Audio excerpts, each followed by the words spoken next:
ಜನಸಾಮಾನ್ಯರು ಮಿಸ್ ಮಾಡದೆ ನೋಡ್ಲೇಬೇಕಾಗಿರುವ ಒಂದು ಸ್ಟೋರಿಯನ್ನ ಗ್ಯಾರಂಟಿ ನ್ಯೂಸ್ ನಿಮ್ಮ ಮುಂದೆ ಇಡ್ತಾ ಇದೆ. ಕಾರಣ ಇವತ್ತಿನ ಜೀವನ ಶೈಲಿ ಹೆಂಗಿದೆ ಗೊತ್ತಾ? ಫಾಸ್ಟ್ ಫುಡ್ ಪ್ರಿಯರೇ ಅತಿ ಹೆಚ್ಚಾಗಿ ನೋಡೋದಕ್ಕೆ ಸಿಗ್ತಾರೆ. ಜಂಕ್ ಫುಡ್, ಫಾಸ್ಟ್ ಫುಡ್ ತಿನ್ನೋರು ಮಿಸ್ ಮಾಡದೆ ಈ ಸ್ಟೋರಿಯನ್ನ ನೋಡ್ಲೇಬೇಕು. ಯಾಕೆ ಹೇಳ್ತಾ ಇದ್ದೀವಿ ಅನ್ನೋದನ್ನ ಗಮನಿಸಿ.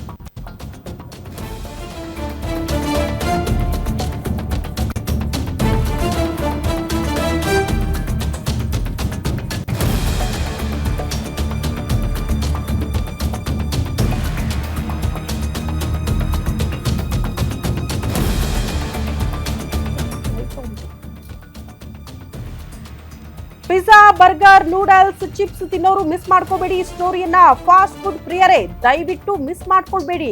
ನಿಮ್ಮ ಆರೋಗ್ಯದ ಬಗ್ಗೆ ಕಾಳಜಿ ಇರಲಿ. ಸಖತ್ ಟೇಸ್ಟ್ ಆಗಿದೆ, ಎಮ್ಮಿ ಆಗಿದೆ ಅಂತ ಬಾಯಿ ಚಪ್ಪರಿಸ್ಕೊಂಡು ತಿನ್ನೋಕ್ಕೂ ಮುನ್ನ ಈ ಸ್ಟೋರಿಯನ್ನ ನೋಡಿ. ವಾವ್, ಎಮ್ಮಿ ಅಂತ ಹೇಳೋರ ಸಂಖ್ಯೆನೆ ಬಹುತೇಕ ನೋಡೋದಕ್ಕೆ ಸಿಗುತ್ತೆ. ಕುರುಕಲು ತಿಂಡಿ ತಿಂದ ಬಾಲಕಿ ಸ್ಥಿತಿ ಏನಾಗಿದೆ ಗೊತ್ತಾ? ಪಿಜ್ಜಾ, ಬರ್ಗರ್, ನೂಡಲ್ಸ್, ಚಿಪ್ಸ್ ರುಚಿಗೆ ಮರಳಾದ್ರೆ ನಿಮ್ಮ ಜೀವಕ್ಕೆ ಕುತ್ತು ಬರಬಹುದು. ಹುಷಾರ್.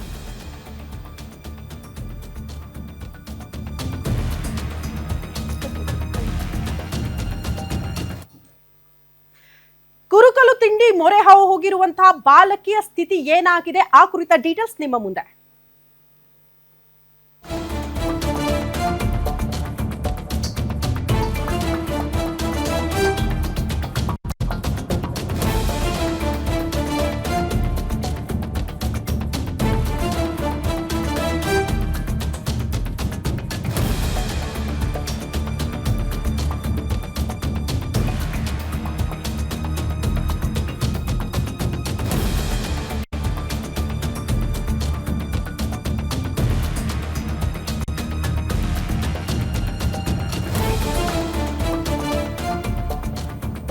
ನಿಮ್ಮ ಜೀವಕ್ಕೆ ಕುತ್ತು ತರುತ್ತೆ ಬಗೆ ಬಗೆಯ ಟೇಸ್ಟಿ ಫಾಸ್ಟ್ ಫುಡ್. ಹುಷಾರಾಗಿರಿ. ಉತ್ತರ ಪ್ರದೇಶದಲ್ಲಿ ಸಿಕ್ಕಾಪಟ್ಟೆ ಫಾಸ್ಟ್ ಫುಡ್ ತಿನ್ನುತ್ತಿದ್ದ ಬಾಲಕಿ ಸಾವಿಗೀಡಾಗಿದ್ದಾಳೆ. ಹಾಗಾಗಿ ಸ್ವಲ್ಪ ಅಲರ್ಟ್ ಆಗಿರಿ. ಅಮ್ರೋಹಾ ನಗರದ 16 ವರ್ಷದ ಬಾಲಕಿ ಅನಾರೋಗ್ಯದಿಂದ ಮೃತಪಟ್ಟಿದ್ದಾಳೆ.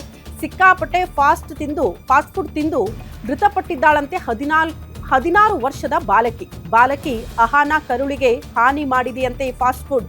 ಕರುಳಿನ ಹಾನಿ ಸರಿಪಡಿಸೋದಕ್ಕೆ ಆಪರೇಷನ್ ಮಾಡಿದ್ರೂ ಕೂಡ ಆರೋಗ್ಯ ಸುಧಾರಿಸಿಲ್ಲ. ನಿಶಕ್ತಿಯಿಂದ ಬಳಲುತ್ತಿದ್ದ ಬಾಲಕಿ ಮೃತಪಟ್ಟಿದ್ದಾಳೆ.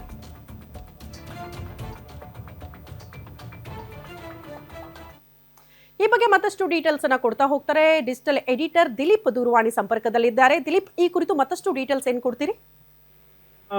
ಶ್ರುತಿ, ಈ ಒಂದು ಬಾಲಕಿ ಏನಿದ್ದಾಳೆ ಈಕೆ ಪಿಜ್ಜಾ ಇರ್ಬೋದು, ಬರ್ಗರ್ ಇರ್ಬೋದು, ಮತ್ತೆ ಫ್ರೈಡ್ ಚಿಪ್ಸ್ ಅಂತ ಏನ್ ಕರೀತಾರೆ ಅದಿರ್ಬೋದು, ಎಲ್ಲಾ ರೀತಿಯಾದಂತ ಫಾಸ್ಟ್ ಫುಡ್ ಗಳನ್ನ ಅತಿಯಾಗಿ ಸೇವನೆ ಮಾಡ್ತಿದ್ಲು ಅನ್ನೋ ಮಾಹಿತಿ ಸಿಕ್ಕಿದೆ. ಆರಂಭದಲ್ಲಿ ಈಕೆಗೆ ಹೊಟ್ಟೆ ನೋವು ಕಾಣಿಸ್ಕೊಂಡ ಬಳಿಕ ಡಾಕ್ಟರ್ ಹತ್ರ ಕರ್ಕೊಂಡು ಹೋದಾಗ ಆಕೆಗೆ ಕರುಳಿನ ಸಮಸ್ಯೆ ಇದೆ ಅಂತ ಹೇಳ್ಬಿಟ್ಟು ವೈದ್ಯರು ಹೇಳಿದ್ರು. ಈ ಹಿನ್ನೆಲೆಯಲ್ಲಿ ಇದೇ ವರ್ಷ ನವೆಂಬರ್ 30 ಈಕೆಗೆ ಶಸ್ತ್ರಚಿಕಿತ್ಸೆ ನಡೀತು. ಆಪರೇಷನ್ ಮಾಡಿದ್ರು ಕೂಡ ಆಕೆ ಆರೋಗ್ಯದಲ್ಲಿ ಚೇತರಿಕೆ ಕಂಡು ಬರಲಿಲ್ಲ. ನಿರಂತರವಾಗಿ ನಿಶಕ್ತಿಯಿಂದ ಬಳಲ್ತಾ ಇದ್ಲು. ಜೊತೆಗೆ ಕರುಳಿನ ಹಾನಿ ಸಂಭವಿಸಿತ್ತು. ಮೇಲಿಂದ ಮೇಲೆ ಸಣ್ಣ ಕರುಳು ಮತ್ತೆ ದೊಡ್ಡ ಕರುಳಿನಲ್ಲಿ ಆಕೆಗೆ ಗಾಯಗಳಾಗಿರೋದು ಕಂಡು ಬಂದಿತ್ತು. ಆ ನಂತರ ಆಕೆಯನ್ನ ನಿರಂತರವಾಗಿ ತೀವ್ರ ನಿಗಾ ಘಟಕದಲ್ಲೇ ಚಿಕಿತ್ಸೆ ಕೊಡಲಾಗ್ತಿತ್ತು. ಆದ್ರೆ ಕಳೆದ ಮಂಗಳವಾರ ಆಕೆ ಹೃದಯಾಘಾತಕ್ಕೆ ತುತ್ತಾಗಿ ಸಾವನ್ನಪ್ಪಿದ್ದಾಳೆ.